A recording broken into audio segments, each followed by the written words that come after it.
नमस्कार. आपण पाहत आहात लोकनीती न्यूज.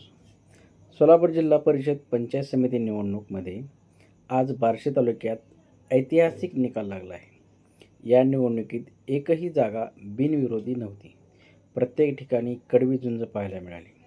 खऱ्या अर्थाने ही निवडणूक मुख्यमंत्री देवेंद्र फडणवीस विरुद्ध उपमुख्यमंत्री एकनाथ शिंदे अशीच पाहायला मिळाली व यात मुख्यमंत्री विजयी झाल्याचे पाहायला मिळाले. कारण यावेळी सर्व पक्ष एकीकडे व BJP एकीकडे अशी परिस्थिती होती. यावेळी माजी आमदार राजेंद्र राऊत यांनी ही निवडणूक स्वबळावर लढवली असल्याचे स्पष्ट दिसून आले.